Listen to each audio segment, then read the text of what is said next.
শিক্ষার উন্নতিতে রুলস বানাতে পারে ত্রিপুরা সরকার। শিক্ষকদের জন্য রুলস বানাতে পারে ত্রিপুরা সরকার, সেটা বদলি নীতি হোক কিংবা প্রমোশন বা পদোন্নতি হোক। এরকম একটা কেসে হাইকোর্ট থেকে সম্প্রতিকালে রায় দিয়েছে ট্রান্সফার অ্যান্ড প্রমোশন নিয়ে। সেই রায় হাইকোর্ট কী বলেছে সেটা আমরা দেখার চেষ্টা করব এবং রাজ্য সরকারকেও অনুরোধ করব শিক্ষক পদে যারা আছে, শিক্ষক সমেত শিক্ষকরা জন্য যাতে একটা বেলিড ট্রান্সফার পলিসি নিয়ে আসে এবং একটা প্রমোশন পলিসি নিয়ে আসে, যাতে শিক্ষকরাও প্রমোশন পেতে পারে। কারণ শিক্ষক সমাজের মেরুদণ্ড, কিন্তু শিক্ষকরা কিন্তু সেই হারে কিন্তু প্রমোশন পাচ্ছে না অন্যান্য দপ্তরে যে হারে কর্মচারীরা প্রমোশন পাচ্ছে। পাশাপাশি ট্রান্সফারের একটা সঠিক একটা পলিসি থাকা দরকার, বাড়ির কাছে বাড়ির দূরে, ওন ডিস্ট্রিক্ট আদার ডিস্ট্রিক্ট, এইভাবে একটা এবিসি ক্যাটাগরি ওয়াইজ একটা ট্রান্সফার পলিসি বানানো দরকার, যাতে সবাই বাড়ির কাছে কাজ চাকরি করার সুযোগটা পায়, সবাই যাতে পরিবারের সাথে সময় কাটানোর সুযোগটা পায়।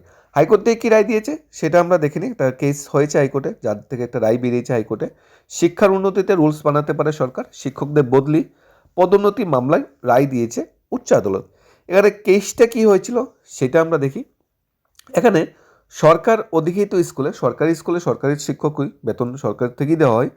বদলিনীতি পদোন্নতি মামলায় হাইকোর্ট একটা রায় দিয়েছে।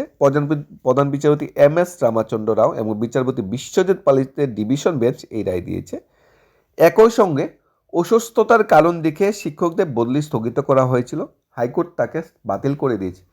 সবার জন্য বদলি নীতি এক, সবার জন্য নিয়ম এক রাখতে হবে, এই কথা হাইকোর্ট বলেছে। সরকারি অধিকৃত স্কুলে শিক্ষিকা নবনীতা রায়, শিক্ষক মানস দাস, অনির্বাণ দাস সহ আরও কয়েকজন মিলে মামলাটি করেছিল। এই শিক্ষকরা Shankarajya Vidyaniketan, Netaji Vidyaniketan, Daichui Christian high secondary স্কুলের শিক্ষক শিক্ষিকা। তারা সরকার অধিকৃত স্কুলে নাতস্তক শিক্ষক হিসাবে চাকরি পেয়েছেন। বামলারের সরকার অধিকৃত স্কুলের শিক্ষকরা একই স্কুলে চাকরি করতেন, তাদের বদলি হতো না। রাজ্য সরকার 2022 সালে সরকারি অধিকৃত স্কুলের বদলি নিয়ে নিয়ম বদল করে নতুন নিয়ম অনুযায়ী পদোন্নতি আটকে যায় অনেক স্নাতকোত্তর শিক্ষক। নতুন নিয়ম অনুযায়ী স্নাতকোত্তর শিক্ষকদের সরকারি প্রধান শিক্ষক হিসেবে পদোন্নতি পেতে গেলে অবশ্যই প্রমোশন পেতে গেলে কী লাগবে? বদলি নীতি তো চেঞ্জ হয়েছে, 2022 সালে চেঞ্জ করেছে সরকারি দলিত স্কুলগুলোর জন্য, ট্রান্সফার পলিসি চেঞ্জ হয়েছে। আর পদোন্নতি বিষয়ের মামলা কি হয়েছে, সরকারি প্রধান শিক্ষক যদি ওইসবে পদোন্নতি পেতে চায়, তাহলে স্নাতক উত্তরে অর্থাৎ মাস্টার ডিগ্রিতে 50% নাম্বার থাকতে হবে, তাছাড়া বিএড থাকতে হবে এবং সিনিয়রিটি মেনে পদোন্নতি হবে। একই সঙ্গে 7 বছরের অভিজ্ঞতা থাকতে হবে। শিক্ষাদপ্তর 2024 সালে 26 জন 9 জন স্নাতকোত্তর শিক্ষককে বদলি করেছিল। সরকার অধীনিত অন্য স্কুলে তাদের পোস্টিং দেওয়া হয়। 2020 সালে জাতীয় শিক্ষানীতি অনুসারে বদল আনা হয় এই নিয়মে। এগুলিকে চ্যালেঞ্জ করা হয়। 3 জন শিক্ষক বদলি শিক্ষাদপ্তর স্থগিত করে দেয়, তাদের শারীরিক অসুস্থতার যুক্তিতে বদলি স্থগিত করে দেয়। শিক্ষকের পক্ষে দাবি করা হয় তারা যখন চাকরি করতেন এই সময় স্নাতকোত্তর পর্যায়ে 50% নাম্বার এবং বিএড এর প্রয়োজন ছিল না। সহকারী প্রধান শিক্ষক হিসেবে পদোন্নতির জন্য সরকারের নিয়ম রুল সঠিক নয়, কারণ তাদের ক্ষেত্রে 2022 সালের নিয়ম কার্যকর হবে। এছাড়া এক স্কুল থেকে অন্য স্কুলে পোস্টিং হলে পদোন্নতির ক্ষেত্রে পিছিয়ে পড়বেন, অন্য স্কুলে সিনিয়রিটি পাবে না। নতুন করে কবে শুরু হবে? রাজ্য সরকারের পক্ষে এই মামলা সওয়াল করেন advocate general Shaktimoy Chakraborty, senior GAP Goutam GA Kohinoor Bhattacharya, অতিরিক্ত জিএ দীপঙ্গ শর্মা। আইনজীবী দীপক শর্মা জানান, ছাত্রছাত্রীদের সাথে শিক্ষকের বদলি জরুরি। যখন রিক্রুটমেন্ট হয়েছিল তখন হয়তো সেখানে রিক্রুটমেন্ট রুলস অনুযায়ী সেই স্কুলেই সারা জীবন চাকরি করতে এরকম রুলস ছিল, কিন্তু 2020 সালের শিক্ষানীতি অনুযায়ী কিন্তু বদলি নীতি জরুরি। সরকার অধিকৃত স্কুলগুলো কিন্তু একই স্কুল থেকে অন্য স্কুলে ট্রান্সফার করা যাবে এবং নতুন শিক্ষানীতি অনুযায়ী যে প্রমোশনের ক্ষেত্রে যে ক্রাইটেরিয়া সেটা ফিল আপ করতে হবে। 2005-এর চাকরি হোক আর 2025-এর চাকরি হোক, স্নাতকোত্তরে 50% মার্কস আর বিএড যেটা ম্যান্ডেটারি, যে রুলস রেগুলেশনগুলি ম্যান্ডেটারি পদোন্নতির ক্ষেত্রে সেগুলি মানতেই হবে। বর্তমান 2020 সালের শিক্ষানীতি এটি ম্যান্ডেটারি এবং ট্রান্সফার যে পলিসি, যে একই স্কুল থেকে অন্য স্কুলে বদলি করা যাবে না সরকারি সংস্থানগুলো, সেটাও কিন্তু হাইকোর্ট রায় দেয়নি। হাইকোর্ট বলেছে করা যাবে। দুই পক্ষের বক্তব্য শোনার পর মামলা রায় ঘোষণা করেছে হাইকোর্ট। 3 জন শিক্ষক বদলি স্থগিত 16 মাস ধরে চলতে থাকায় খুশি নয় হাইকোর্ট। এই কারণে তাদের বদলি আদেশের উপর স্থগিত বাতিল করে দিয়েছে এবং যে 3 জন শিক্ষক বদলি স্থগিতাদেশ ছিল একই স্কুল তার স্কুলে যাবে না বা শারীরিক অসুস্থতা, তাদের বদলির যে আদেশটা স্থগিতাদেশটা সেটা বাতিল করে দিয়েছে। তাদের অবশ্যই নতুন স্কুলে জয়েন করতে হবে, নতুন জায়গায় পোস্টিংয়ে যোগ দিতে হবে। পদোন্নতির ক্ষেত্রে হাইকোর্ট রায় নির্দেশ দিয়েছে অন্য স্কুলে গেলে চাকরির প্রথম দিন থেকে সিনিয়রিটি ধরা হবে।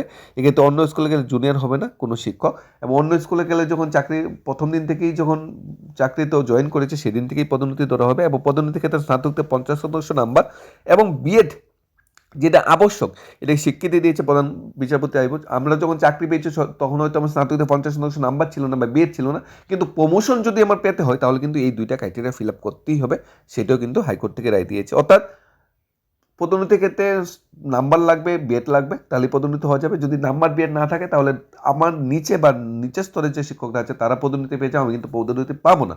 2 নম্বর কত হলো, অন্য স্কুলে ট্রান্সফার করাই যাবে, তবে এটা সিনিয়রিটি লিস্টে কোনো এফেক্ট হবে না। তবে সিনিয়রিটি লিস্টে যে পদোন্নতি দেওয়ার সময় অবশ্যই এই ক্রাইটেরিয়াগুলি ফিল আপ করা দেখা হবে।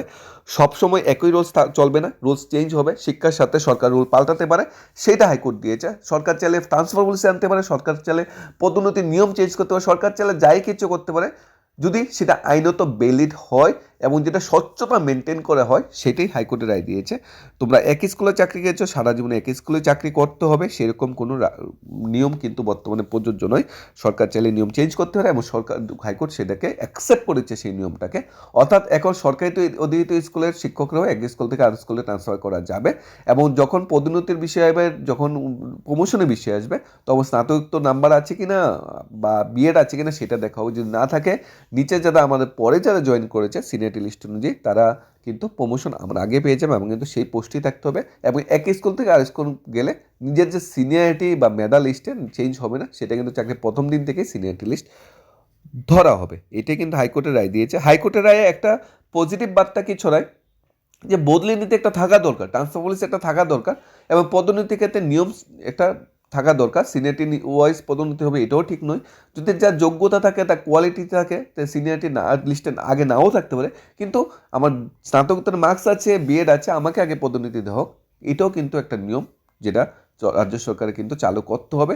এই বিষয়ে কিন্তু রাজ্য সরকার সঠিক পথে এগোতে হবে। রাজ্য সরকার এই ডিসিশনকে, প্রমোশনের আর বদলি নীতির যে ডিসিশন, এটাকে হাইকোর্ট কিন্তু সাপোর্ট করেছে। এই নিয়ে সমস্ত শিক্ষক কর্মচারীদের একটা পজিটিভ নিউজ বা পজিটিভ বার্তা চলাচ্ছে। ভবিষ্যতে শিক্ষকরাও যখন হাইকোর্টের দ্বারস্থ হবে চাকরি নীতি, বদলি নীতি বা ট্রান্সফার কিংবা প্রমোশনে, হাইকোর্ট কিন্তু এই রায়কে কিন্তু রেফারেন্স মূলে তাদের জন্য কিন্তু এই রায় কার্যকর করবে, হোক সেটা প্রমোশন কিংবা ট্রান্সফার বা বদলি নীতি। ধন্যবাদ।